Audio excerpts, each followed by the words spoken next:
Bonjour, bienvenue sur ma chaîne et aujourd'hui on va voir comment on peut aider les entrepreneurs ambitieux et éthiques à faire décoller leur business à travers des outils que va nous présenter Jérémy Coleman. Bonjour Jérémy.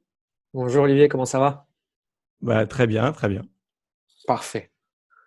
Alors Jérémy, tu peux nous présenter, toi tu es un business coach et tu travailles, tu es un expert en storytelling, en branding. Mais Mhm. qu'est-ce que c'est exactement? Qu'est-ce que ça veut dire pour toi? Alors, effectivement, tu l'as dit, donc je suis business coach. Moi, j'accompagne des entrepreneurs indépendants, notamment, à augmenter leurs revenus en fait en alignant qui ils sont vraiment, ce qu'ils sont au fond d'eux, avec ce qu'ils veulent le plus, peu importe ce que c'est. Et je me suis effectivement spécialisé sur le storytelling et sur le branding. Donc, qu'est-ce que c'est? Le branding, en fait, c'est un mot savant qui nous vient concrètement de la publicité à la base et qui veut dire image de marque, rien d'autre en fait, hein. Qui s'apparente chez les entrepreneurs indépendants. On va parler de personal branding, donc ton image de marque en tant que personne. Ça va représenter quelles sont tes valeurs, quel est ton message de fond, quelles sont les choses sur lesquelles tu vas t'identifier, quelle est ta spécialité, et beaucoup de choses comme ça.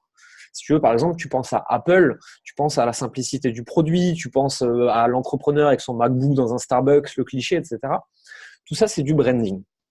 Quand tu penses à Coca-Cola, tu penses à la couleur rouge, tu penses malheureusement au Père Noël, si tu connais un peu les histoires qu'il y a autour de ça, on pourra en reparler.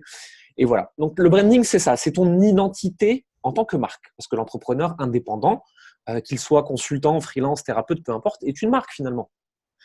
Et à côté de ça, j'ai ajouté à ça la continuité pour moi du branding, qui est le storytelling. Le storytelling, c'est simplement l'art de raconter une histoire pour amener quelque chose. Ça peut être de vendre une idée, ça peut être de vendre, entre guillemets, une émotion, de pousser une émotion, ça peut être de pousser à l'action, ça peut être plein de choses. Le storytelling, c'est raconter une histoire qui a un objectif. Mais tout comme l'ont d'ailleurs toutes les histoires qui, dans un contexte qui ne serait pas du tout business, une histoire aurait un objectif de raconter une morale, de passer un message, de transmettre quelque chose. Et donc, tout ça ensemble, c'est ce que je fais avec mes clients. Et finalement, au global, c'est de la persuasion. D'accord. Et pour toi, justement, sur raconter des histoires, comment on raconte des histoires? Il y a plein de façons de faire différentes, mais la première chose qu'il faut pour moi apprendre et que je conseille moi à tous mes clients, c'est de travailler dans le registre des émotions. Parce que c'est quelque chose qu'on peut facilement identifier d'humain à humain. C'est-à-dire que si je parle d'un sujet qui m'est propre et qui est peut-être un peu compliqué, il y a des personnes qui vont se dire « Ouh là là, il m'a perdu, il va trop loin ». Si je parle d'émotions, si je parle de situations simples, de situations vécues, de situations dans lesquelles on peut se projeter, si je parle de ce qu'on a ressenti au moment où on était dans ces situations-là, alors on peut facilement s'identifier à ce que je suis en train de raconter, on peut se connecter à mon histoire et on peut faire un bout de chemin avec moi dans mon récit. Ce qui est beaucoup plus difficile si on est très très factuel et qu'on oublie ce registre de l'émotion, justement. Ouais, je suis parfaitement d'accord. Ouais, on est tous des êtres d'émotion et c'est quelque chose qui parle Mhm. à tout le monde. Et on a tous en nous des moments vécus, d'émotions. Et ce qui nous reste en mémoire, c'est effectivement ça. Et notre histoire, quand Exactement. on essaye de la raconter, de la résumer, ils viennent tout de suite des moments émotionnels en fait, et peut-être des fois aussi des blocages émotionnels. Et du coup, toi, comment tu fais pour travailler ces émotions, pour raconter ces émotions? Alors en fait, je le fais faire à mes clients, mais je le fais aussi pour moi-même finalement. C'est que j'essaye vraiment, quand je raconte quelque chose, de raconter ce qu'on ressent à ce moment-là. Donc, plus on va. En fait, finalement, ce sont des techniques de PNL, des techniques d'hypnose hein, qu'on utilise à l'écrit, c'est la même chose, hein. C'est-à-dire de décrire une situation au niveau émotionnel et au niveau des différents sens pour que la personne puisse se projeter là-dedans. Par exemple, prenons un exemple qui parlera à beaucoup de gens, c'est le cas de la vente, quand on vend quelque chose, d'une page de vente, hein, le format standard, c'est de décrire une situation initiale qui n'est pas satisfaisante avec son lot d'émotions négatives, d'amener la personne dans tout ce qu'elle a essayé et ce qui n'a pas marché et ce qu'elle a ressenti, et ensuite d'embrayer sur la situation rêvée, ce que la personne veut et ce qu'elle ressentira à ce moment-là. C'est exactement là que s'inscrivent les émotions, sauf que quand moi je parle de storytelling, moi je fais du contenu quotidiennement et c'est ce que je recommande à mes clients. Donc en fait, on sera beaucoup moins dans du hard selling. Tu vois, on n'est pas là vraiment pour vendre une grosse offre quotidiennement à travers une grosse page et où on tape fort sur les émotions. On va juste emmener une personne avec nous dans un petit chemin, dans une petite anecdote. On va projeter émotionnellement pour que la personne puisse se connecter, se dire « Ah oui, j'ai déjà vécu ça » ou « Ah oui, ça je comprends, j'aimerais le vivre », etc. D'accord. Et toi alors, est-ce que tu peux nous raconter un peu ton histoire, comment tu en es arrivé là? Mon histoire, elle est très longue. Alors, moi, j'ai découvert tout cet univers-là du storytelling quand j'avais 18 ou 19 ans. J'en ai 30 aujourd'hui. Tout simplement parce que j'avais une facilité de contacts sociaux. Je faisais du réseau facilement, je me faisais des copains facilement. Et moi, à l'époque, avec les filles, c'était une catastrophe. J'étais très, très, très mauvais. Je ne savais pas du tout m'y prendre. Et un soir, au gré d'une recherche Google, je me suis retrouvé sur un site de séduction. Moi, tout a commencé comme ça. Ça fait toujours rire quand je le raconte. Et donc, je suis entré un peu malgré moi dans ce qu'on appelait à l'époque, ou je ne sais pas si on l'appelle encore comme ça, la communauté de séduction. Les États-Unis, ils appellent ça les pick-up artists, où il y a plusieurs échelles de pensée. Certains t'apprennent plein de techniques pour séduire, etc. Moi, c'est pas du tout là-dedans que je suis tombé. Moi, on m'a appris qu'il fallait être une meilleure personne avec de meilleures capacités de communication avec les autres pour que toutes les relations deviennent plus simples. Moi, je me suis dit, waouh, des relations plus simples, ça je veux, moi, ça me plaît, j'ai vachement envie. Donc, tu vois, déjà à l'époque, ils m'ont projeté dans ce registre émotionnel où j'ai vu et j'ai ressenti ce que je pouvais devenir. Et donc, j'ai commencé à arpenter cette chose-là et j'ai compris ce que c'était le développement personnel, la communication. On m'a appris ce que c'était le storytelling, comment on pouvait se connecter aux autres à travers des émotions. Et j'ai fait mes premiers pas, mes premières armes là-dedans. À apprendre le storytelling, la programmation neurolinguistique, à comprendre les principes globaux de l'hypnose, etc. Mais pas du tout dans un registre de manipulation comme on peut l'entendre aujourd'hui, mais plutôt dans un registre de moi, j'ai plein d'intentions hyper bienveillantes, mais je suis incapable de les faire comprendre aux personnes en face de moi. Qu'est-ce qui se passe? Pourquoi? En fait, je suis très mauvais en communication, j'étais très factuel, et les faits, ça ne parle pas tellement aux humains. Donc, j'ai appris à utiliser les émotions. Ensuite, moi, j'ai eu tout un parcours sur le web, parce que je faisais en plus des études là-dedans, en stratégie digitale des marques. Et donc, j'ai créé plusieurs blogs, notamment dans la mode masculine, où je suis arrivé dans les 5 premiers français dans ces médias-là. J'ai créé une marque de vêtements. Ensuite, je suis passé freelance, j'ai travaillé avec plein de grandes entreprises, etc.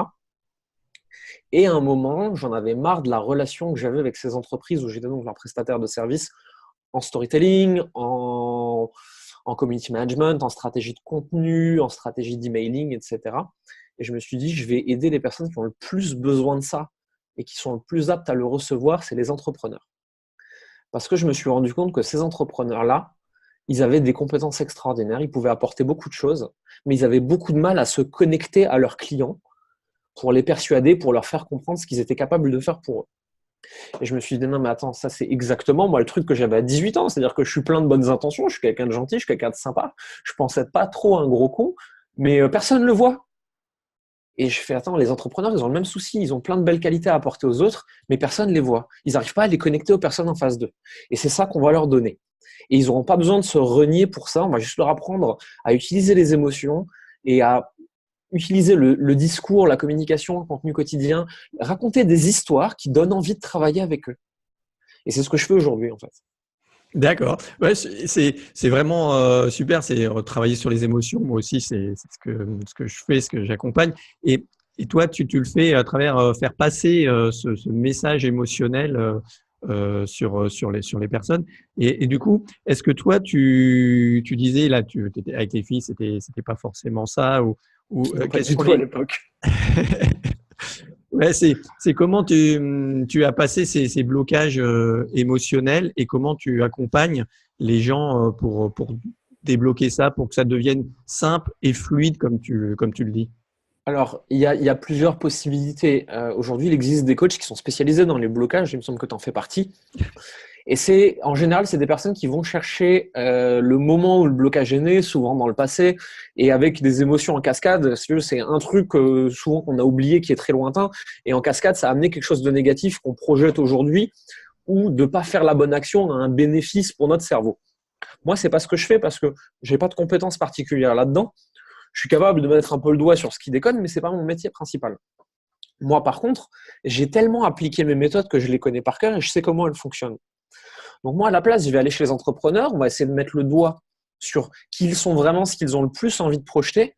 Et moi, je vais, entre guillemets, mettre du joli autour de ça avec eux. On va transformer ce message qu'ils ont au fond d'eux, qu'ils sont capables de dire dans l'aparté, mais qu'ils ont beaucoup plus de mal à dire publiquement sur les réseaux, etc. Et je vais dire, regarde, on va trouver une façon ensemble de construire ton message pour qu'il touche les bonnes personnes. Et donc ça passe par globalement, moi, 4 piliers que j'ai décrits dans un livre d'ailleurs, qui s'appelle Alignement. C'est le mindset, donc l'état d'esprit avant tout. Le branding, qui est vraiment cette personne. Donc là, on va chercher vraiment qui tu es, quelles sont les valeurs que tu veux véhiculer, quelles sont les choses qu'on dit de toi, tes proches, etc. Le storytelling, quel est ton message? En général, ce que je raconte, c'est que tu arrives sur une scène devant 1000 personnes, le speaker a 30 secondes pour te présenter, qu'est-ce qu'il dit de toi? Tu vois, là, on est déjà à mi-chemin entre ton branding et ton storytelling. Ouais, je vois, d'accord. Ton storytelling, ce serait presque, tu as 1 minute à la radio pour parler à 7 milliards de personnes, qu'est-ce que tu leur dis? Qu'est-ce qui est important pour toi? Et le dernier pilier, c'est la vente, parce que justement, je veux leur expliquer que vendre, c'est pas quelque chose de mal, et que vendre, c'est aider les gens, et que c'est comme ça que tu vas leur apporter ce que tu veux vraiment leur apporter. Donc ça, c'est les 4 piliers que je travaille. Et donc, si tu veux, moi, je m'appuie vraiment sur le marketing, sur la persuasion, sur la vente et sur des outils comme ça pour aider les personnes et pas sur les outils qui font sauter les blocages inconscients, même si je trouve ça extraordinaire, parce que moi, je ne sais pas le faire. Ce n'est pas ma compétence principale.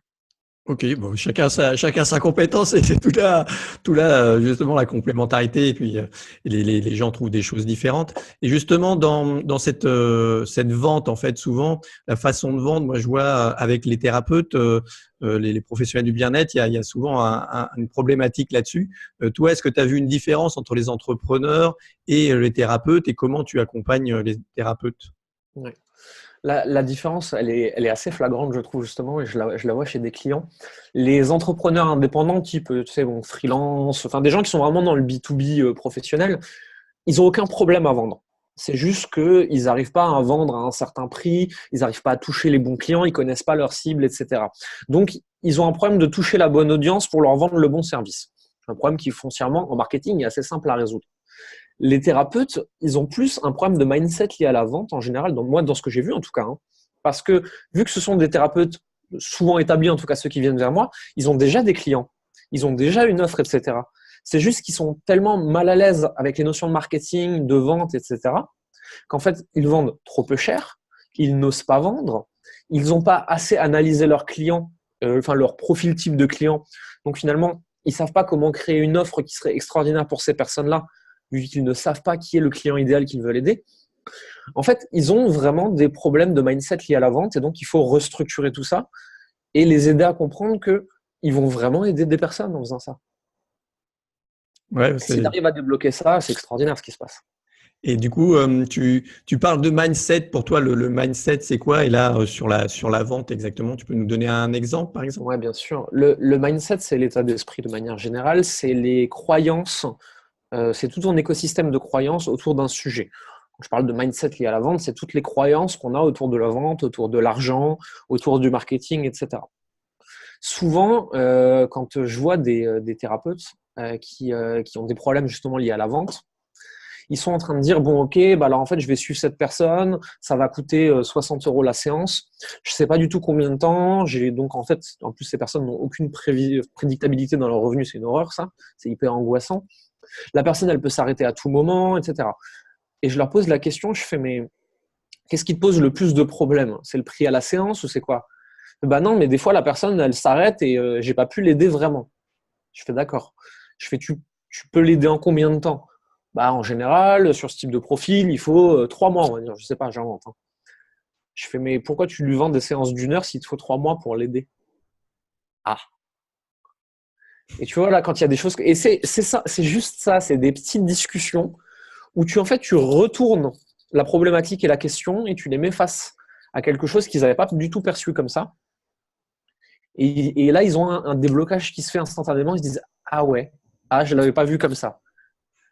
Il n'y a pas longtemps, je parlais en atelier avec un thérapeute qui me disait, dans ma profession, il y a beaucoup de gens qui font la première séance d'essai sans engagement, etc. Moi, je n'ai pas du tout envie de faire ça. Comment je peux faire? Je fais, mais toi, on est d'accord que tu sois une des personnes qui ont des problématiques qui sont liées à 10 ans de choses qui ont été entassées, etc. Il me fait, bah oui. Je fais, tu penses qu'on peut régler 10 ans en 1 heure? Il me fait, bah non. Je fais, bah alors pourquoi tu veux essayer de le faire? Dis simplement à ces personnes qu'une heure n'est pas significatif et que ça n'a aucun sens. Ouais, ça c'est vrai que ce côté gratuit des thérapeutes, des professionnels du bien-être. Ah oui, je vais offrir ça. Ils veulent offrir. Moi, j'en ai quelques-uns qui me disent, mais moi, j'aimerais que l'argent n'existe pas. Euh, et faire les trucs gratuitement, en tout cas, faire du bénévolat tout le temps. Je dis bah oui, mais on n'est pas dans un monde comme ça, quoi. Et toi, ça t'arrive aussi? Qu'est-ce que tu répondrais à ces personnes-là? Alors, j'ai effectivement des gens qui sont très mal à l'aise avec ça. Moi, je leur réponds que je trouve que l'argent est extraordinaire, mais pas en tant que tel. Si tu veux avoir plein de zéros sur un compte en banque, ça sert à rien, c'est nul, ça n'a aucun sens. En plus de ça, aujourd'hui, on sait que l'argent n'a de valeur que ce qu'on veut bien lui accorder comme confiance. Donc, foncièrement, c'est que des chiffres sur un ordinateur.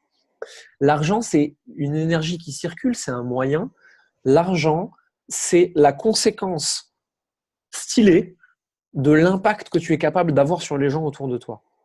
Plus tu as d'argent, plus tu peux déployer de moyens pour aider ceux qui en ont vraiment besoin.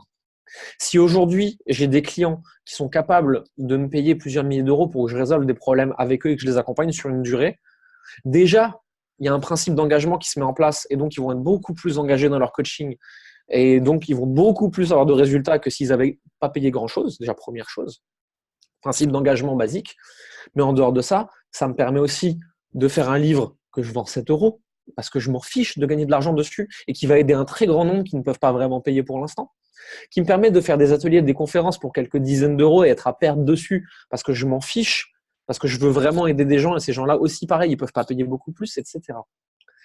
Et cet argent m'achète aussi une liberté d'esprit pour me former, pour passer plus de temps avec chacun de mes clients, donc pour les aider plus. Donc finalement, moi, avoir plus d'argent, ça revient à beaucoup plus aider les gens. Et j'essaye aussi d'expliquer ça justement aux thérapeutes et aux entrepreneurs que plus d'argent, c'est une capacité d'aider qui est plus forte derrière. C'est tout. Ouais, je suis tout à fait d'accord. Je pense que beaucoup confondent argent et valeur, en fait. Ouais. Et c'est pas du tout la même chose. Je pense que l'argent, effectivement, voilà, c'est qu'une monnaie d'échange. Voilà, c'est un outil, un moyen. Mais ce qu'il faut travailler, c'est la valeur. C'est la Mhm. valeur des gens. Et souvent, là-dessus, il y a des blocages sur leur propre valeur, sur des peurs de plein de choses. Et Mhm. toi, justement, quel est le blocage que tu as dépassé pour faire ce que tu es aujourd'hui? Alors, j'en ai dépassé beaucoup. Le plus important que j'ai dépassé il n'y a pas très longtemps en plus, et on en avait parlé en commentaire YouTube, c'était la peur de parler en public. Je suis très à l'aise en one-to-one. Je suis très à l'aise dans un petit groupe de copains. Quand je devais me mettre debout face à une scène devant des gens, j'étais tétanisé au point d'avoir des symptômes physiques, mais genre lourds. Hein. C'est-à-dire que je tremblais, je transpirais, je commençais à avoir les yeux qui frétillaient comme ça, j'arrivais plus à parler, je devais sortir de la pièce. Pourquoi? Parce que c'était complètement corrélé à l'époque où j'étais à l'école et je prenais la parole devant les autres.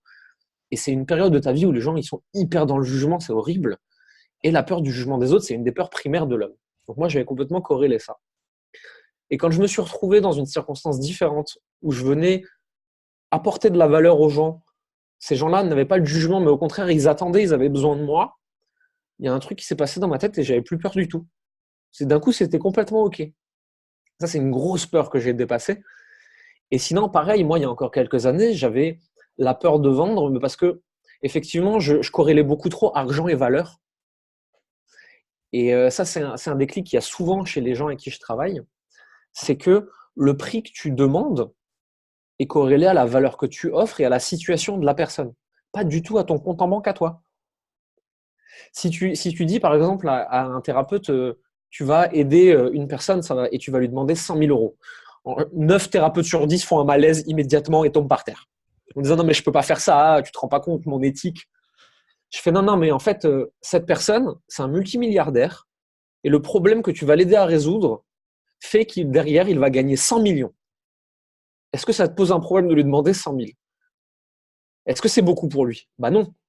Bah alors, où est le problème?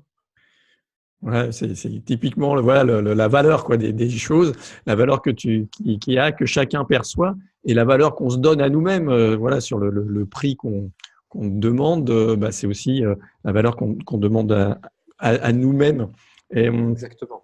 Du coup, je reviens sur la peur de parler en public. Bon, ça, c'est un Ouais, truc, je pense, qui est énorme, enfin, qui est beaucoup, moi, je suis aussi sur les thérapeutes que j'accompagne. C'est un truc de se présenter, de faire des choses en public, d'échanger, de faire de la vidéo aussi. ouais. Pour certains, c'est vraiment très, très, très, très Mes, compliqué. mes Euh, premières vidéos, c'était horrible. Je pense que je l'ai recommencé 14 fois la première pour une séquence d'1 minute 30 où j'avais l'air d'un mec qui avait la gueule de bois depuis une semaine. Ouais, et du coup, ce, ce- ce blocage, est-ce que tu le vois souvent chez les gens que tu accompagnes? Complètement, surtout en vidéo, ouais, effectivement. Alors autant la peur de parler en public, moins parce que je confronte moins mes clients à ça, parce que je leur demande pas forcément de faire des conférences, mais je leur demande quasiment à tous de faire des vidéos, et effectivement, c'est très dur pour eux au début, parce que systématiquement, ils s'imaginent la vidéo parfaite, comme ils ont déjà vu sur YouTube, de chaînes qui ont 1,5 million d'abonnés, avec des trucs qui sont hyper travaillés, hyper montés, hyper léchés, etc.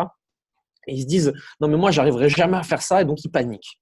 Je fais, non mais attends, on n'attend pas du tout de toi que tu fasses ça, en fait.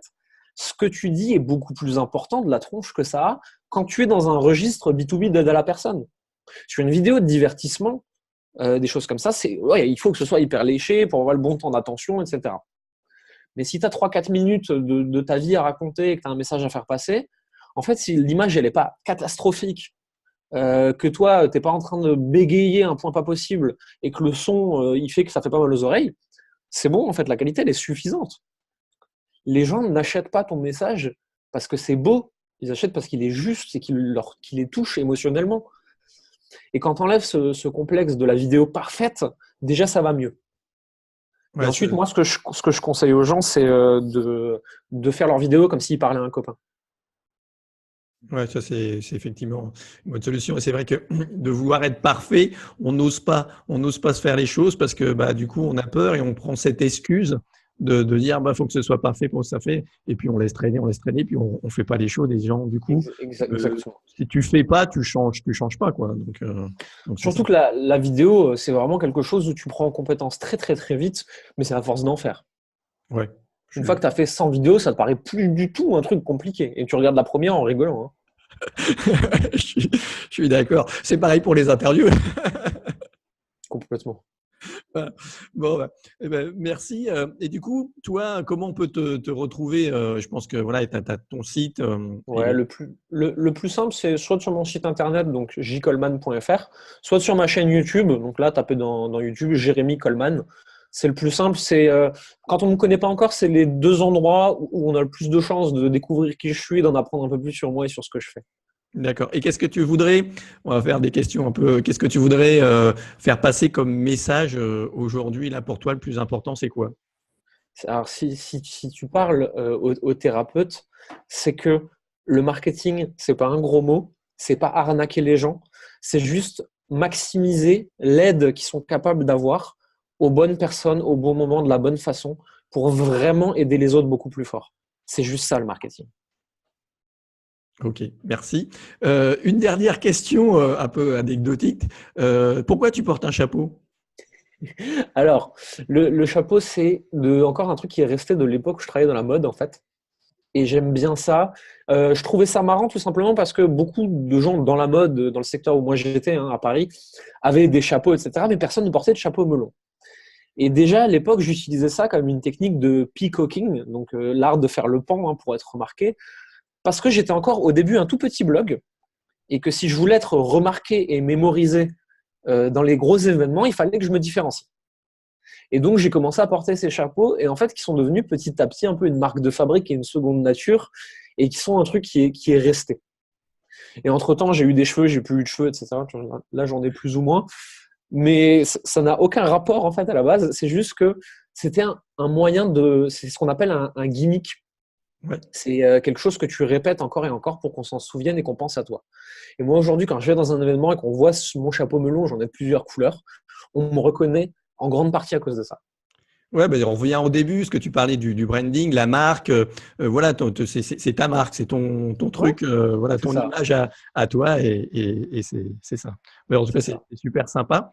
Bah, je mettrai tous les liens en commentaire et sous la vidéo, les gens pourront retrouver. En tout cas, je te remercie beaucoup d'avoir accepté de répondre à mes questions et puis de partager avec les gens. Voilà un petit peu ton histoire. J'espère que ça permettra à un maximum de gens d'oser, d'aller plus loin, de réfléchir justement sur ces histoires, sur comment faire passer les émotions, travailler les émotions et les blocages sur ces émotions. Voilà, merci beaucoup. On arrivera à passer la bonne parole au plus de gens possible. Salut! Merci, salut.